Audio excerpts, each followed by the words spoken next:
The universe, as it turned out, had a sense of humor. Not the gentle, warm kind that grandmothers possessed, but the twisted, ironic variety that delighted in cosmic pranks spanning millennia. For roughly 3,000 years, the galaxy had operated under what the more pretentious species called the natural order, a delightfully euphemistic way of saying, run screaming when you see the murder shadows coming.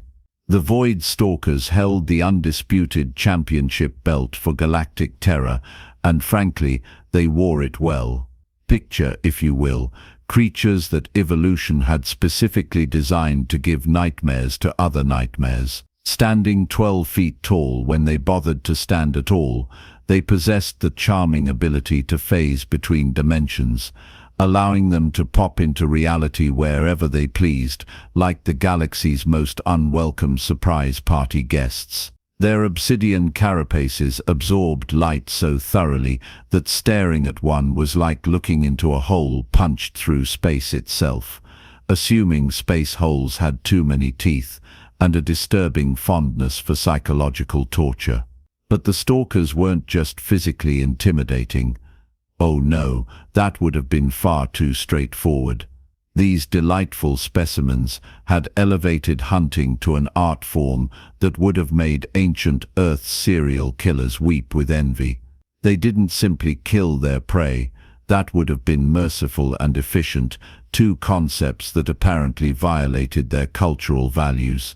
Instead, they conducted elaborate campaigns of psychological warfare that could last months, sometimes years. Their methodology was beautifully simple and horrifyingly effective. Ships would begin disappearing along trade routes, not destroyed.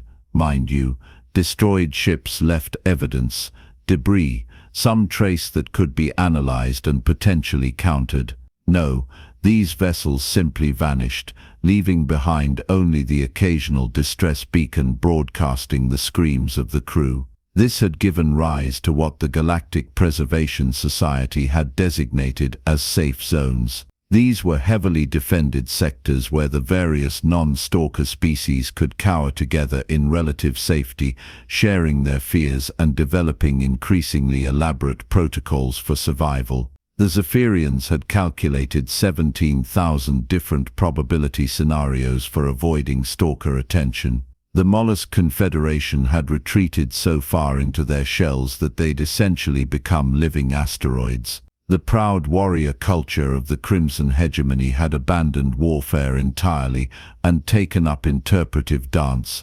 reasoning that anything construed as aggressive behavior could attract unwanted attention. For 3 millennia, this was simply how the galaxy worked. The stalkers hunted, everyone else hid, and the universe continued its slow rotation around the axis of fear and survival.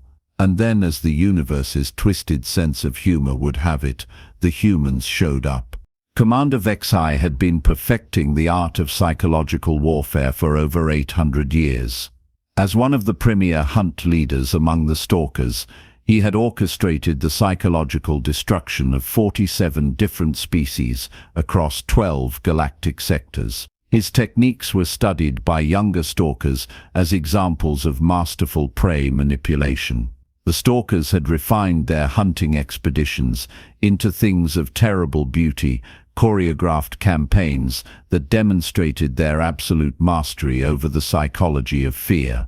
They would arrive at the edge of a system and announce their presence with a single, perfectly timed strike, usually the disappearance of a single, unremarkable transport vessel.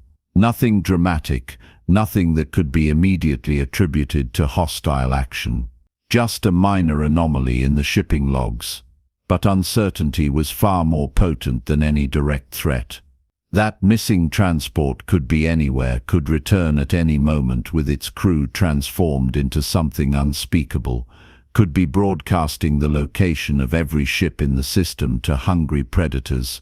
Civilizations would tear themselves apart trying to develop countermeasures against threats they couldn't identify, much less combat.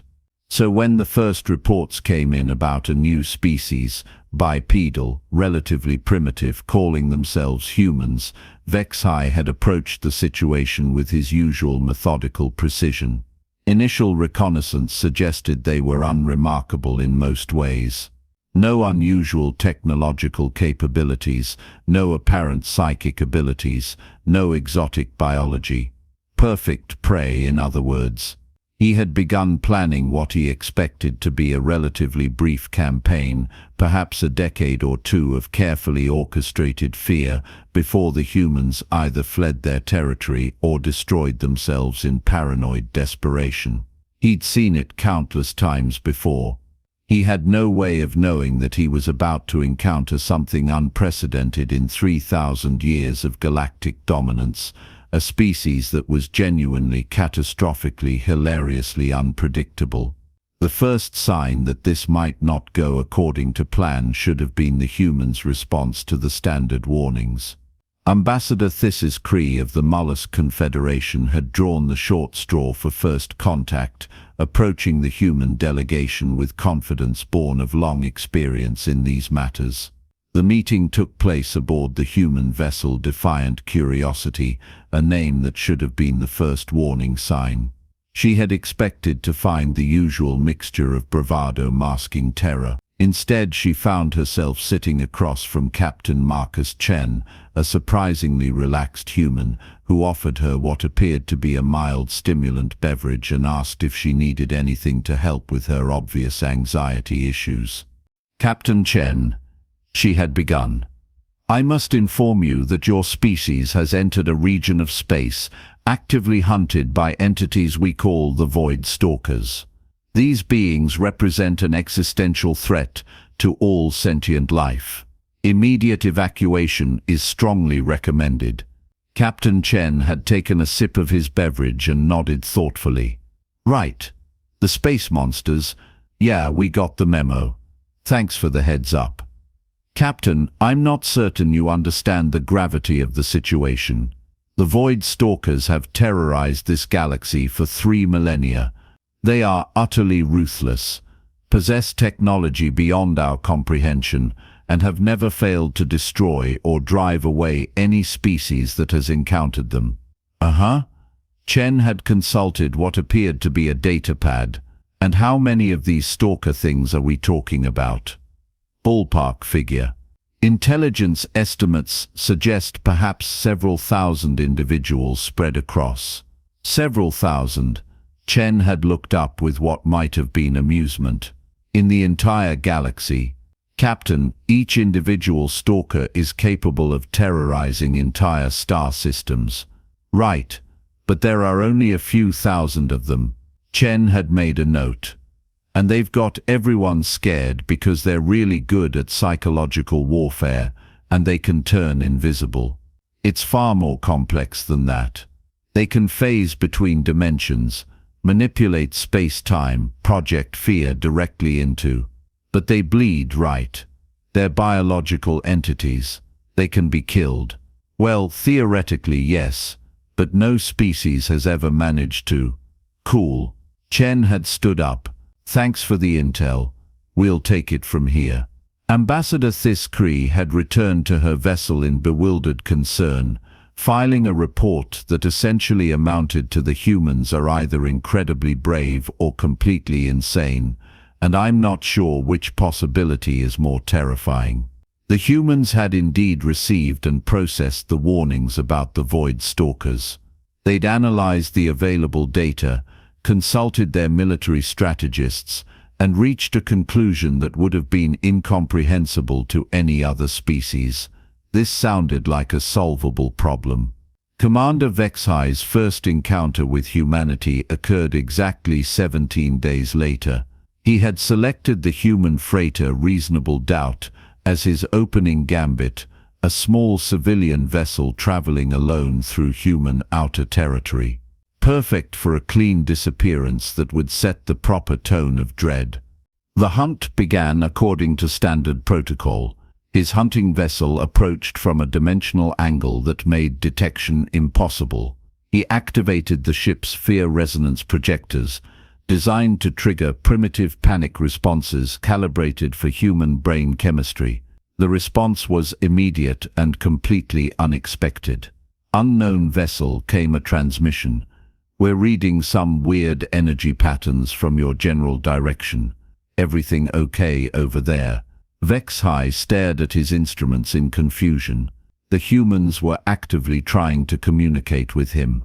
In 3,000 years of hunting, no prey species had ever attempted contact during the initial stalking phase. They were supposed to be paralyzed with growing terror, not offering technical assistance. He activated the manifestation protocol. His vessel briefly phased into normal space directly in front of the freighter, appearing as a massive, impossible shadow that violated several laws of physics. "Whoa," came the voice. "That's definitely not normal.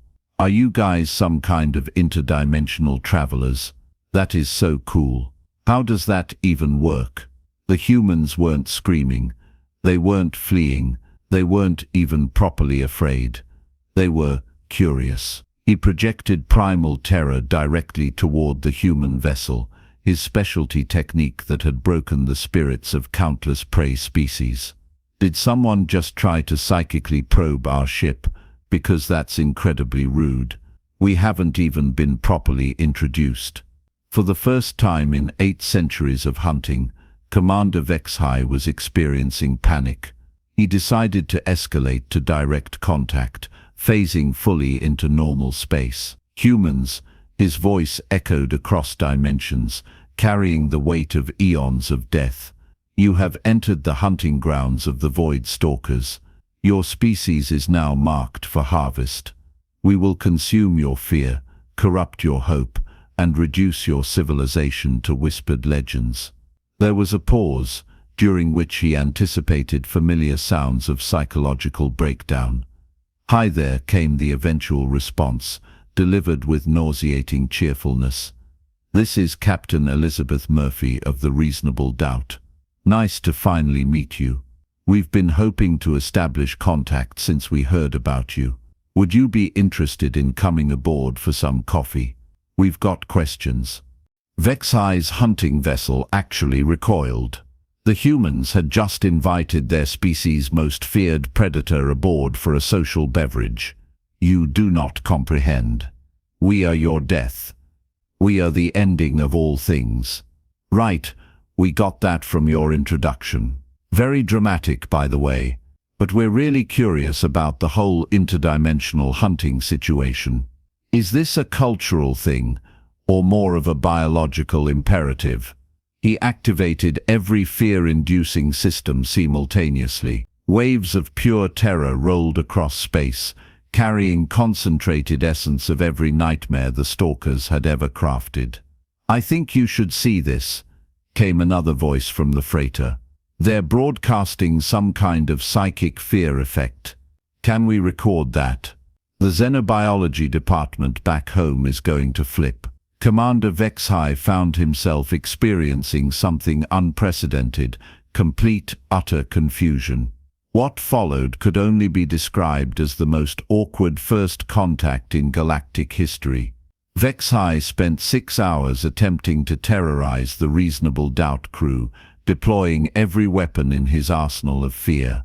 He projected nightmares, manifested shadow creatures, distorted reality, even trapped them in a pocket dimension of pure existential dread. The humans responded to each escalation with scientific fascination and genuine concern for his well-being. "Are you sure you're feeling all right?" Captain Murphy asked after his latest attempt. "Your energy signature is getting really erratic, and we're worried you might be overexerting yourself." The breaking point came when he attempted his ultimate technique, the ego death protocol, temporarily merging their consciousness with the vast emptiness of space, showing them their complete insignificance in the face of an uncaring universe. The humans experienced the cosmic horror, processed the existential implications, and then asked if he needed a hug. In desperation, he transmitted coordinates to the nearest stalker hunting pack. 3 more vessels arrived within hours, eager to demonstrate proper psychological warfare techniques. What followed was a 6-day campaign of concentrated terror, representing the finest examples of stalker methodology. The humans documented everything. "This is incredible, Doctor," Jennifer Park transmitted on the second day. "We're recording psychic emanations unlike anything in our databases. Would you mind if we asked questions about your techniques? For science." By the 4th day, the stalkers were running low on psychological ammunition, having exhausted their standard repertoire. The humans had started taking notes and offering constructive criticism. "That dimensional folding thing was really impressive," Captain Murphy noted, "but you might want to work on your timing. The build-up was great, but the payoff felt rushed." On the 6th day, Hunt leader Kessis Vol attempted the final protocol, species memory resonance, reaching into human genetic memory to activate every ancestral fear coded into their DNA. The humans processed the experience thoughtfully and suggested that the stalkers might benefit from therapy. "It seems like you guys are carrying around a lot of pain," Dr. Park observed. "These fear patterns seem rooted in deep trauma. Have you considered that hunting behavior might be a maladaptive coping mechanism?" Hunt leader Kessis Vol experienced his first panic attack in 1200 years. The situation devolved rapidly. The stalker hunting pack found themselves being psychoanalyzed by their intended prey. Worse, the humans were enjoying the experience and had begun inviting others to observe. Within days, the Stalker Contact event had become the most popular scientific conference in human space. The Void Stalkers were experiencing something their species had no framework for processing. They were being studied. News of the Stalker incident spread with characteristic human efficiency. Within a month, every human colony was buzzing with excitement about first contact with the galaxy's legendary apex predators. Instead of terror, humans responded with enthusiasm. Instead of fleeing, they organized. Instead of cowering, they asked, "How do we catch more of these things for study?" Admiral Patricia Rodriguez reached a conclusion unthinkable to any other species. If these stalkers are the biggest threat in the galaxy, then they're probably the most important scientific discovery in human history. We need formal diplomatic relations. The humans established the Bureau of Extra-Dimensional Affairs, appointed Dr. Park as Director of Stalker Studies, and developed first contact protocols for traumatized predator species.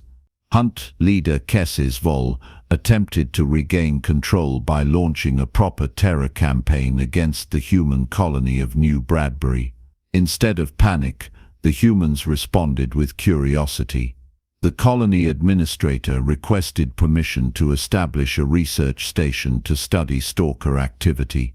Within weeks, New Bradbury had been transformed into the galaxy's first stalker research center. Kessis Vol's terror campaign had become the most well-documented example of extra-dimensional predator behavior on record. The final insult came when humans established a tourism industry around stalker encounters. Void safari expeditions became popular, with tourists rating their stalker experience and offering improvement suggestions. The reviews were devastating to stalker morale.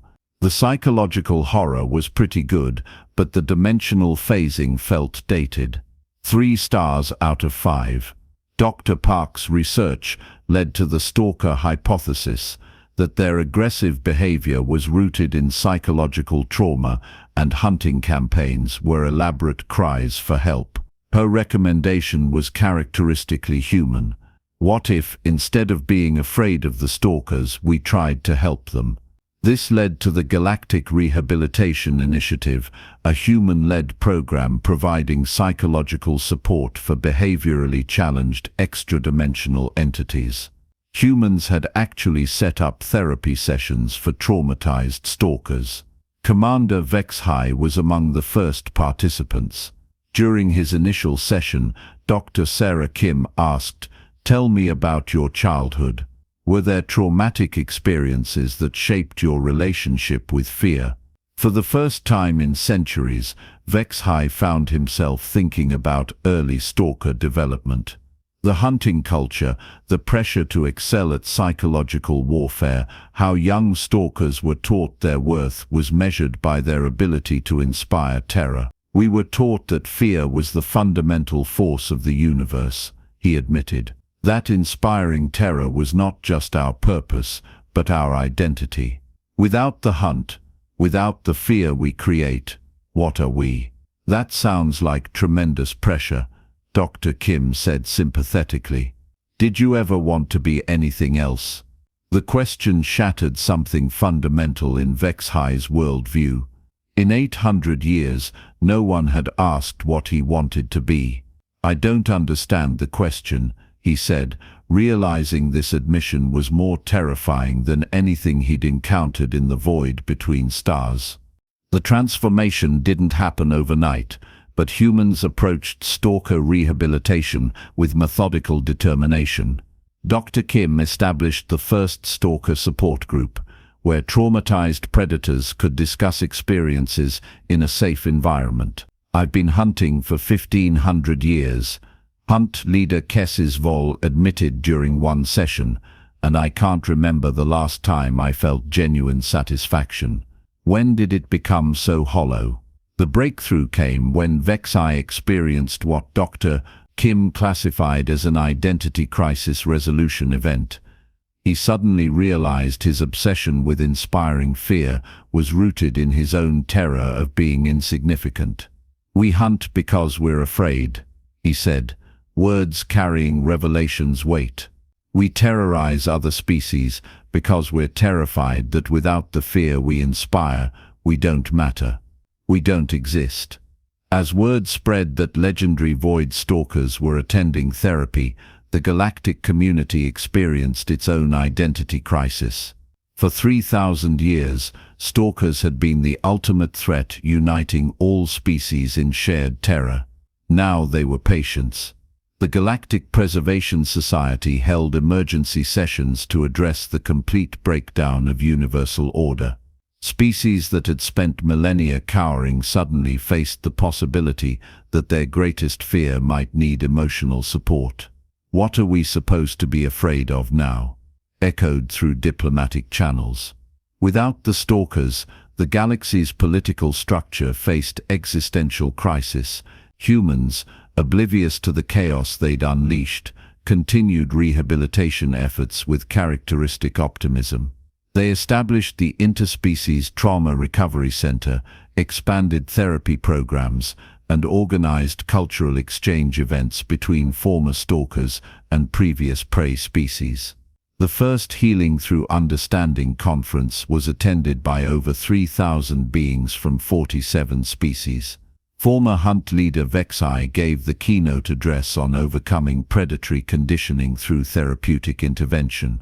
The universe's sense of humor had struck again. The galaxy's apex predators had been transformed from harbingers of doom into poster children for mental health awareness. The species that had ruled through fear was now leading by example in emotional recovery. And somewhere in the cosmic background radiation, the universe was still chuckling at the sheer improbability of it all. After 3,000 years of terror, it had taken humanity exactly 6 months to accidentally psychoanalyze the galaxy's greatest threat into seeking therapy. The natural order, as it turned out, had been surprisingly fragile. All it had taken to collapse was a species too stubborn to be properly afraid and too curious to run away from their problems. The Void Stalkers still existed, but they had evolved beyond hunting. They had discovered something more satisfying than fear: purpose. And the humans, in their infinite capacity for turning the impossible into the inevitable, had accidentally created a universe where the monsters had learned to heal instead of hunt. The universe reflected with cosmic satisfaction, exactly the kind of ridiculous outcome that made existence interesting.